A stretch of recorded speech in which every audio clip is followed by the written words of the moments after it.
Fortsuka is too valuable to fall into the hands of the necromancers. We can't let the undead make it away with those weapons and supplies. So whose idea was it to build walls if they could just tunnel underneath? Well, most enemies don't travel underground with an army of undead. Do they, Lucan? Is she going to follow us to every battle? Nika? I saw the Necrolord inside the fort. He's using a staff to control the undead. If I can get in there and retrieve it... They won't be able to control their army. And if you fail, what then? You'll just scare them off. We need to attack all at once without giving them time to flee.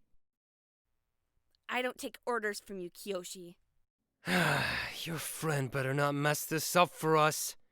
Come on, to the front gate, let's go! Everybody, let's go!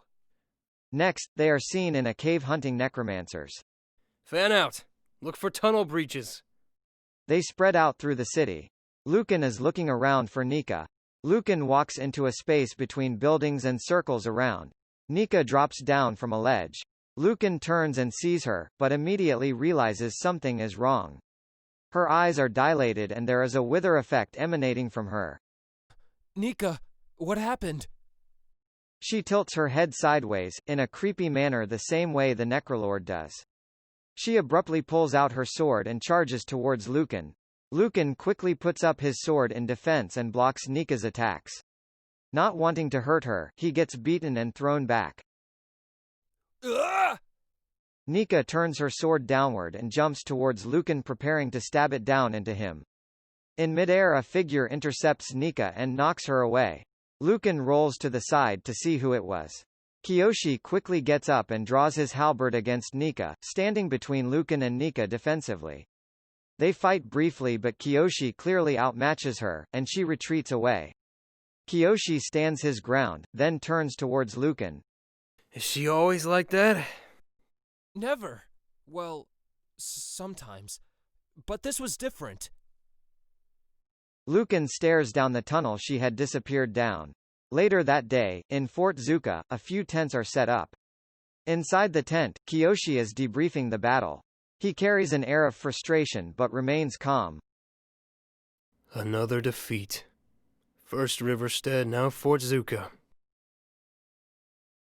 They're advancing north towards the capital, Flora.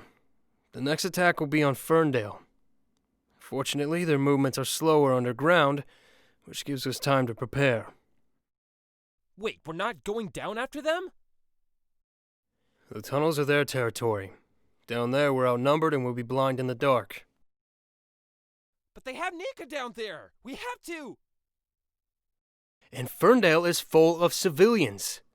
Our priority is to get to there first and evacuate them as quickly as possible. I've also received a message from Northwind. They're sending a chronicler down to join us. If Northwind is sending a chronicler, then the situation is as serious as it gets. Our war with the necromancers may well be written on the next wall of time.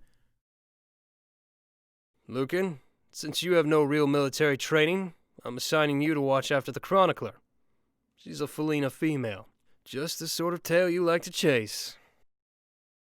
Lucan jumps across the table at this insult and grabs Kiyoshi. They both tumble to the ground. The guards pull Lucan off Kiyoshi. Let him go. The guards release Lucan. He still looks furious. If you want to fight me, it should at least be fair. Lucan quickly follows with an undercut and hits Kiyoshi in the chest. Same street rat as always. Kiyoshi attacks back. Lucan blocks, but Kiyoshi jumps up and gets his leg over Lucan's shoulder and pulls him down to the ground, pinning him. Don't forget your place, Lucan. Kiyoshi gets off Lucan. Lucan remains down, breathing heavily. Not super heavily, just enough after a quick fight. I'm traveling to the other kingdoms and requesting reinforcements. I'll return as soon as I'm able. And take him to a doctor. See to it he is cared for and in better shape to receive the chronicler when she arrives. Yes, sir.